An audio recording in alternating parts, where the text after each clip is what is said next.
Good morning students. आज हम lycopodium का इंटरनल स्ट्रक्चर पढ़ेंगे।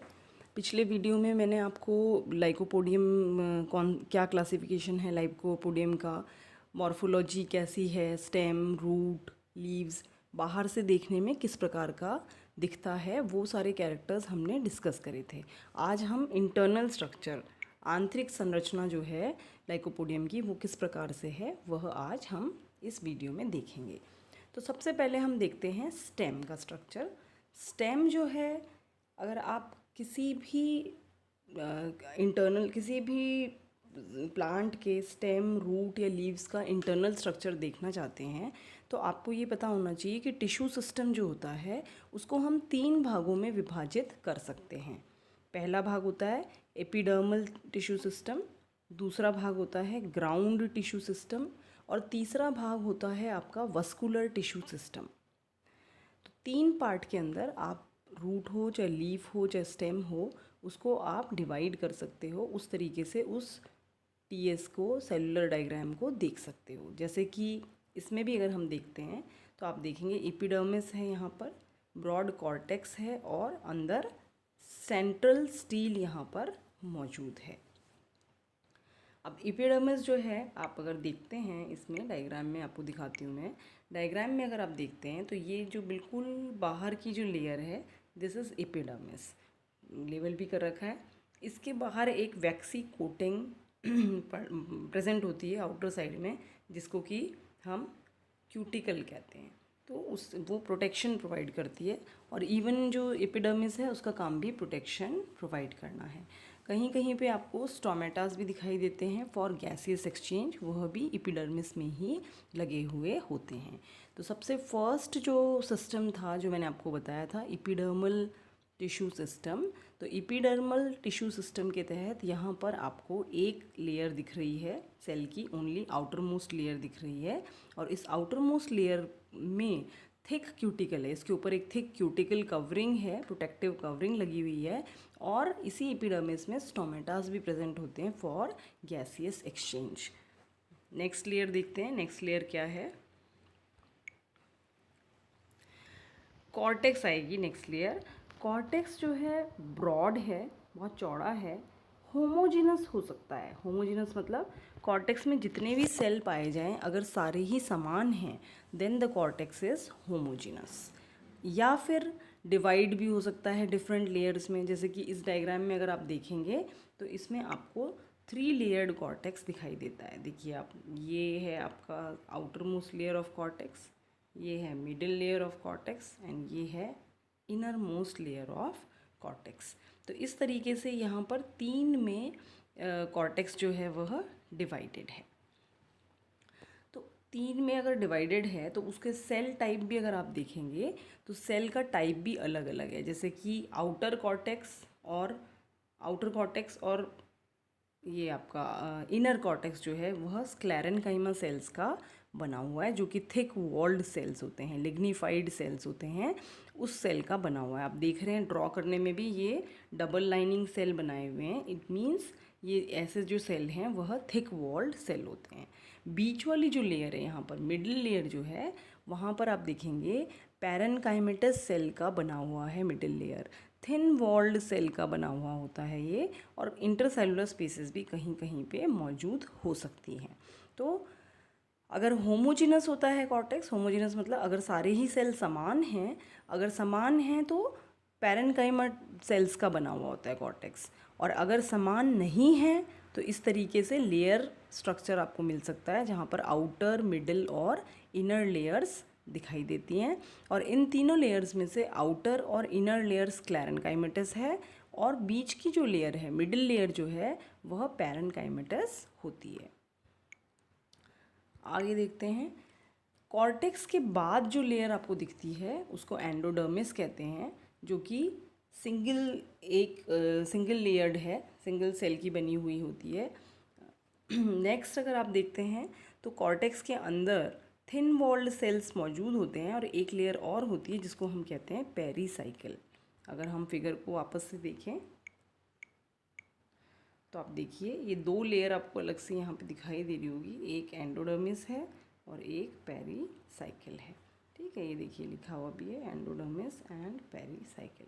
तो इस तरीके से ये आपको स्ट्रक्चर है। अब सबसे अंदर जो है, अब ये जो सारा मैंने आपको बताया, this is all about the ground tissue. यहाँ पर जो ग्राउंड टिश्यू है वह कॉर्टेक्स है। अब यहाँ पर इस पर्टिकुलर लाइकोपोडियम के अंदर जो स्टील होता है वह प्रोटोस्टील होता है। आपको स्टीलर सिस्टम मैंने पूरा पढ़ा दिया पिछले वीडियोस में, अगर आप देखेंगे स्टीलर सिस्टम हमने पूरा पढ़ा था। तो वहाँ पर हमने डिस्कस करा था कि स्टील मेजर टाइप जो हैं स्टील के वह दो हैं, प्रोटोस्टील एंड साइफेनोस्टील। तो प्रोटोस्टील का मतलब होता है जहाँ पिथ नहीं हो, पिथ एब्सेंट हो, और साइफेनोस्टील में पिथ प्रेजेंट होता है। तो यहाँ पर आपको प्रोटोस्टील दिखाई देता है, मतलब कि बीच में पिथ नहीं होता है। ये मैं इसलिए बता रही हूँ कि जब ग्राउंड टिश्यू की हम बात करते हैं तो ग्राउंड टिश्यू के अंदर कॉर्टेक्स के साथ साथ हम पिथ का रीज़न भी हम ग्राउंड टिश्यू के अंदर लेते हैं। अगर हाइपोडर्मिस कहीं पे प्रेजेंट है एपिडर्मिस के नीचे, तो वह भी ग्राउंड टिश्यू का ही पार्ट होता है। लेकिन यहाँ पर क्योंकि प्रोटोस्टील है तो यहाँ पर पिथ नहीं है, इसलिए यहाँ पर ग्राउंड टिश्यू जो है वह कॉर्टेक्स का रीज़न ही कहलाएगा। स्टीलर सिस्टम जो हम बोलते हैं, तो स्टीलर सिस्टम हम अंदर से इनर लेयर से लेकर पेरिसाइकिल तक, एंडोडर्मिस पेरिसाइकिल तक जो लेयर है, पेरिसाइकिल एंडोडर्मिस तक जो लेयर हैं उनको हम स्टील कहते हैं यहाँ पर। बाकी वस्कुलर टिश्यू की अगर बात करते हैं, अगर हम वस्कुलर टिश्यू कहते हैं तो इट मीन्स वस्कुलर टिश्यू मतलब वस्कुलर बंडल के बारे में बात कर रहे हैं, जाइलम फ्लोएम के बारे में बात कर रहे हैं। तो यहाँ पर आप देखेंगे कि स्टील जो है वह प्रोटोस्टील है, और वह प्रोटोस्टील जो है वह डिफरेंट टाइप से प्रेजेंट हो सकता है। अलग अलग स्पीसीज़ में अलग अलग टाइप का प्रोटोस्टील मौजूद होता है।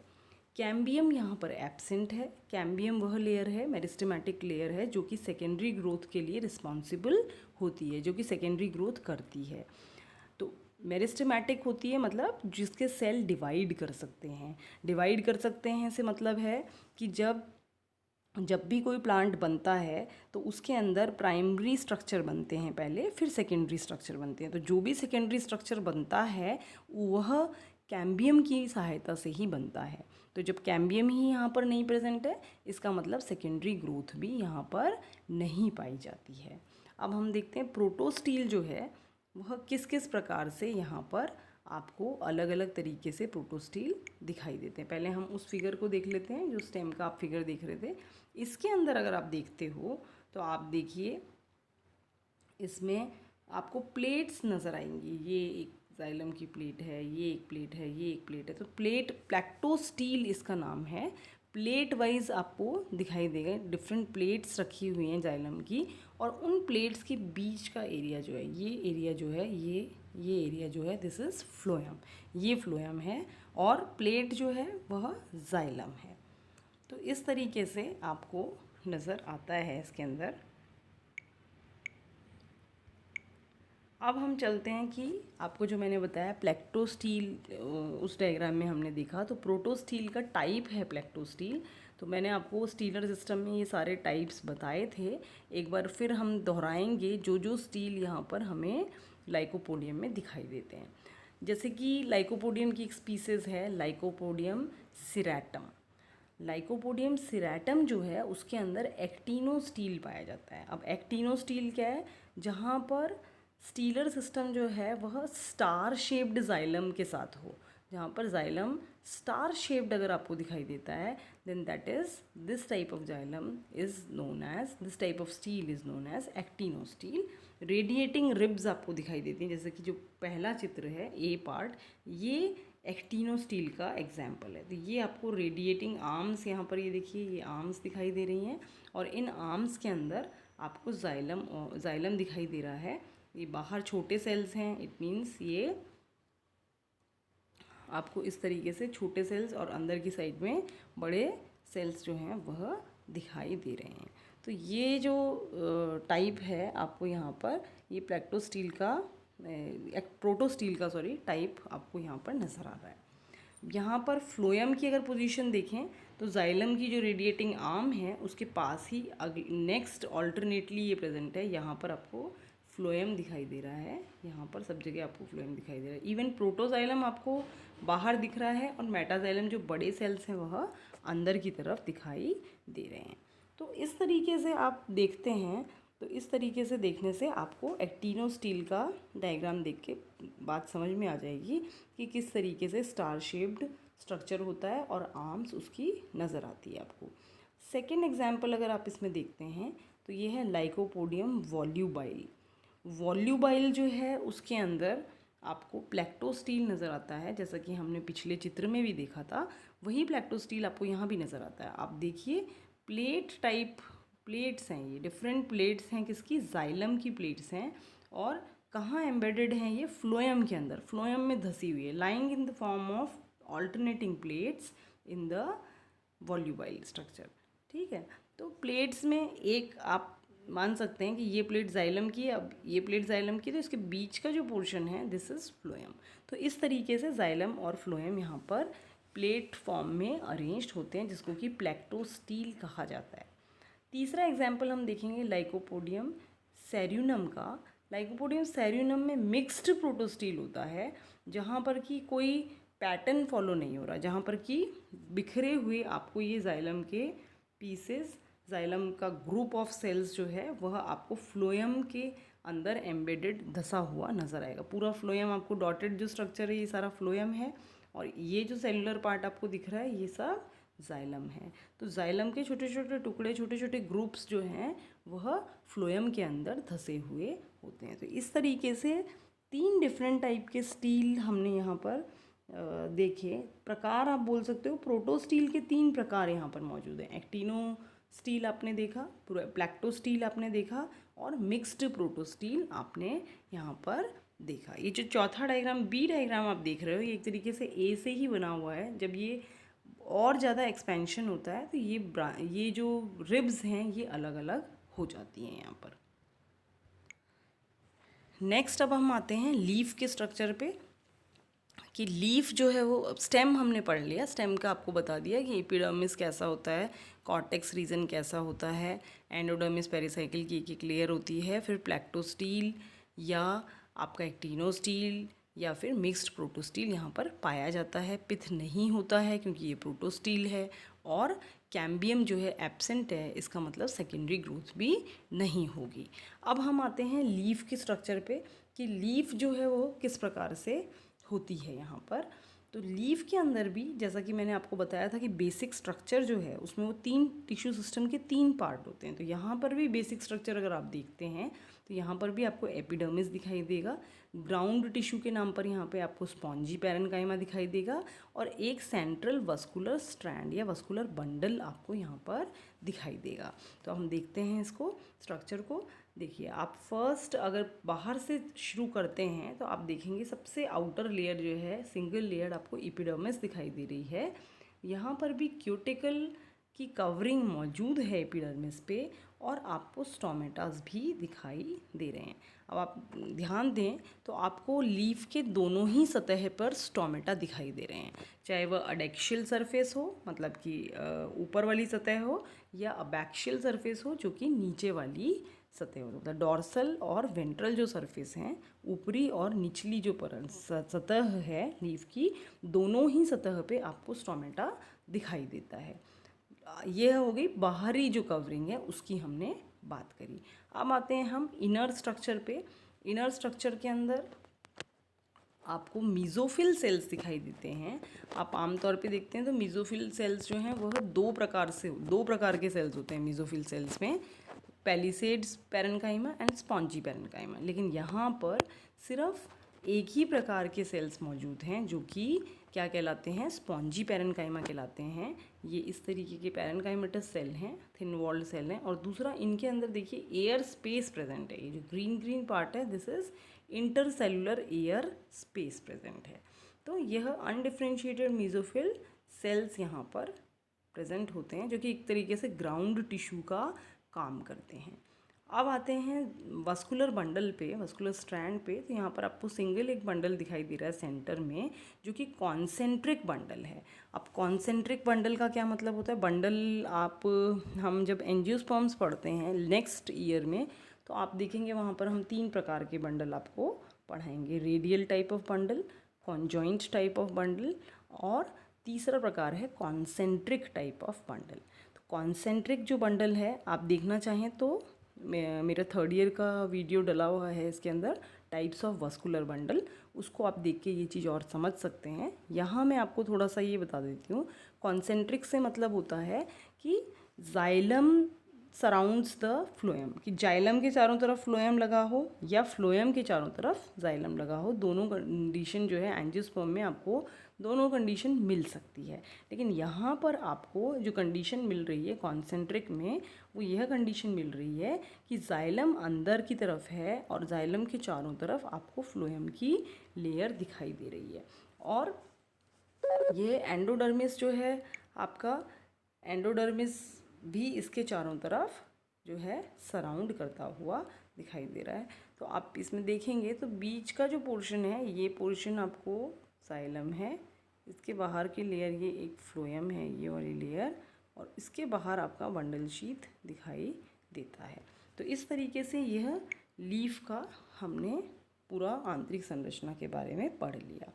अब आते हैं हम रूट के स्ट्रक्चर पे, कि रूट यहाँ पर किस प्रकार की होती है। रूट में भी जैसे मैंने आपको बताया बेसिक स्ट्रक्चर सेम है। टिश्यू सिस्टम जो आप पढ़ेंगे वो तीन टाइप आप पढ़ेंगे, epidermal system, ground tissue and vascular tissue. तो उसी तरीके से यहाँ पर भी एपिडर्मल सिस्टम है, कॉर्टेक्स है, और वस्कुलर टिश्यू से मतलब है स्टील है यहाँ पर।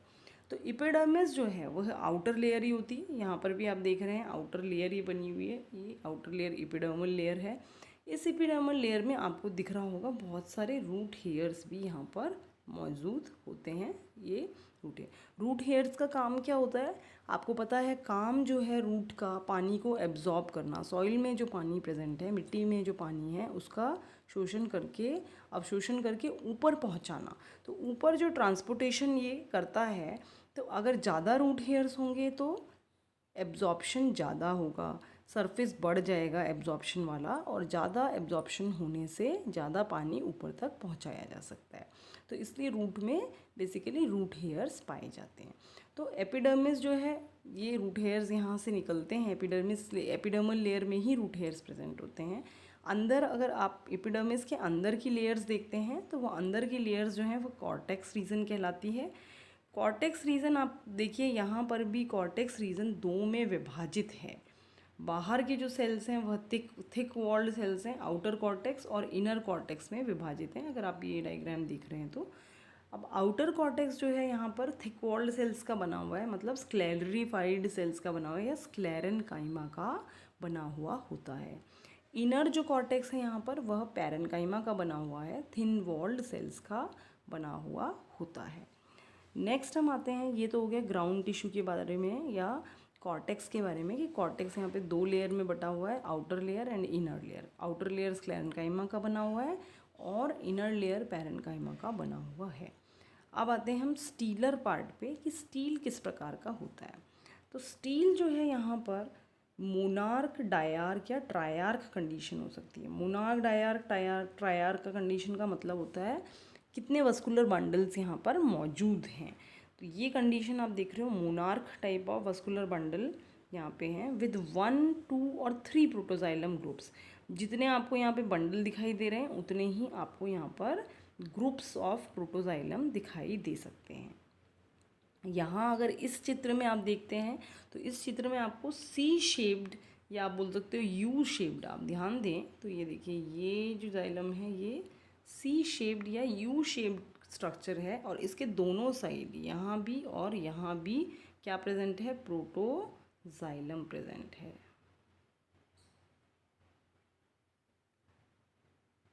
प्रोटोजाइलम प्रेजेंट है, दोनों टिप्स के ऊपर आपको प्रोटोजाइलम दिखाई दे रहा है। फ्लोएम जो है, जो सी के बीच का जो पोर्शन है वो आपका फ्लोएम वाला पोर्शन आ जाता है। तो इस तरीके से फ्लोएम बीच में एक ही है, सिंगल मास है फ्लोएम का, यू या सी शेप्ड जाइलम के अंदर। Thank you. आशा करती हूँ आपको ये सब समझ में आया होगा। लाइकोपोडियम हम जेनरा जो पढ़ रहे हैं उसमें हमने अब तक जो कवर किया है वह एक बार फिर से मैं दोहरा देती हूँ। हमने क्लासिफिकेशन के बारे में पढ़ा है, लाइकोपोडियम का पिछले वीडियो में आप देख सकते हैं। लाइकोपोडियम का क्लासिफिकेशन के बारे में आपको बताया। जनरल कैरेक्टर्स की, स्पोरोफाइट जो प्लांट है वो किस प्रकार का होता है, उसकी स्टेम कैसी है, लीव्स कैसे हैं और रूट कैसा होता है। आज वाले वीडियो में हमने क्या कवर किया है, आंतरिक संरचना के बारे में आपको पढ़ाया है। स्टेम की आंतरिक संरचना कैसी है, लीफ की आंतरिक संरचना कैसी है और रूट की आंतरिक संरचना कैसी है। और हमने डिस्कशन जो है स्टेम में स्टील के ऊपर भी दिया, क्योंकि वहाँ पर डिफरेंट टाइप ऑफ प्रोटोस्टील यहाँ पर पाए जाते हैं। Thank you.